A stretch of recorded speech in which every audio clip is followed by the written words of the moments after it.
If you have an electric car from one of these manufacturers, then this video is for you. Because there's a relatively high chance that your car's operating system and navigation are based on what's called Android Automotive with Google Automotive Services.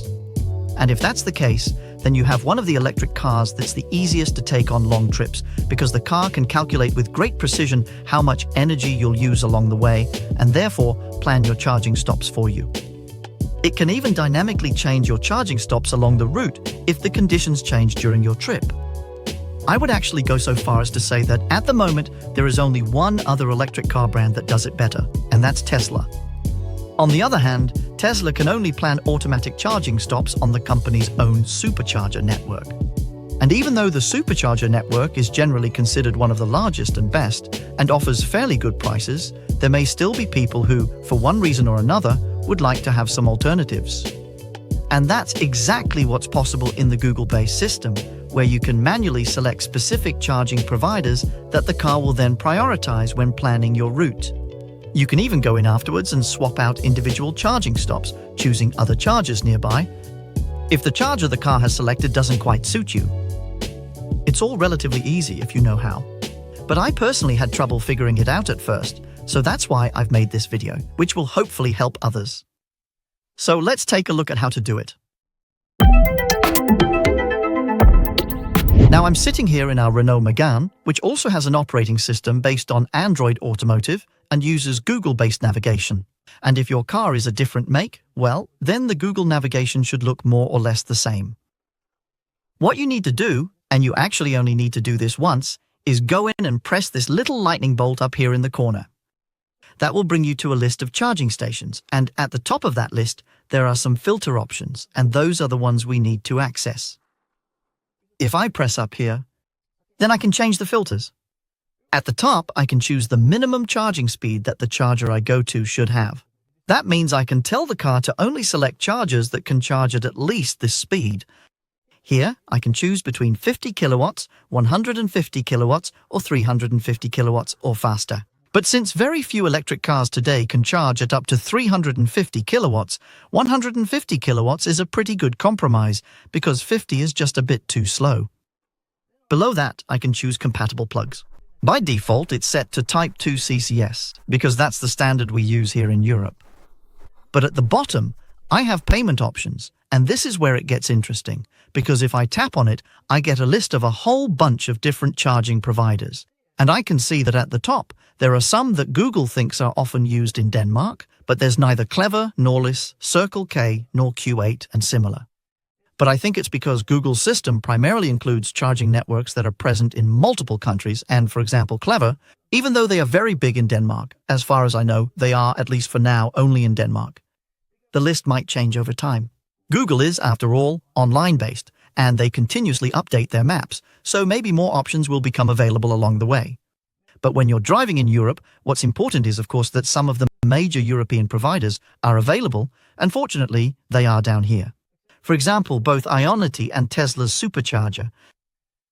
And down here under supercharger, you can see it says in parentheses non-Tesla. But that's because all cars that have this operating system aren't Teslas. So of course, they should only access superchargers that work with electric cars other than Teslas. Fortunately, almost all of them do by now. But this ensures that the car doesn't select superchargers that can only be used by Teslas. Just so you don't get confused by that. Here, I've chosen both Supercharger and Ionity because those are the two providers we primarily use when driving south. But if, for example, you have an Eon Drive subscription, as you can see, you can also select that.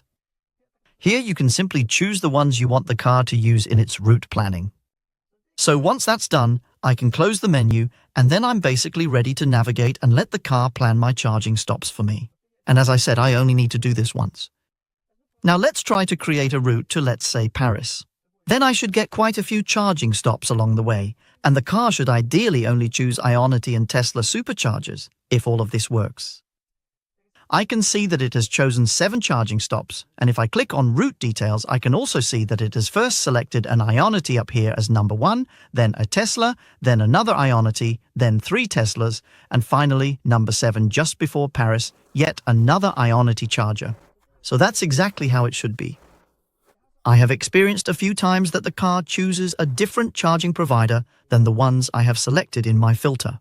I have a theory that if there are several charging providers at the same location, and for example, Ionity appears to be occupied or not working or overloaded, whatever the case may be, then the system will choose another charger at the same place.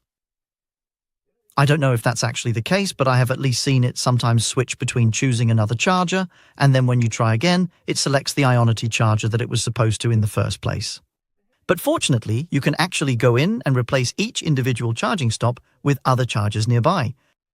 And here, you might immediately think that you should press this button down here called Edit Stop. But that's not what you should do, because that won't work, and that's what confused me a bit at first. What you need to do instead is start your route.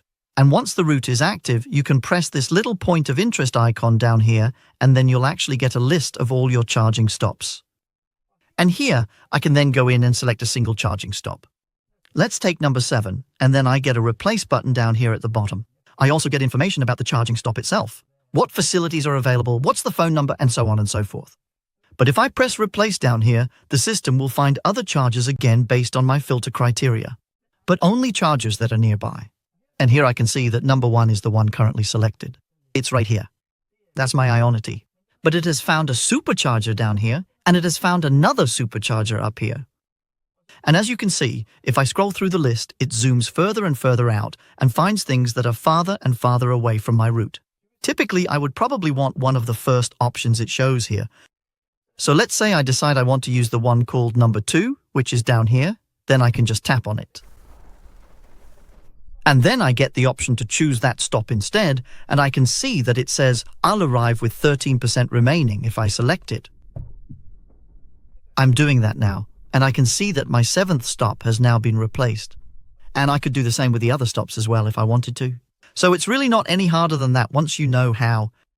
I hope this video has helped you get a bit more out of your Google-based navigation system, and I just hope you have a really great long trip in your electric car. Remember, if you haven't already subscribed to the channel, you can bring up the subscribe button by clicking on my picture right there. It's completely free. And if you want to see more videos about electric cars and technology, YouTube has found one for you right up there. See you soon.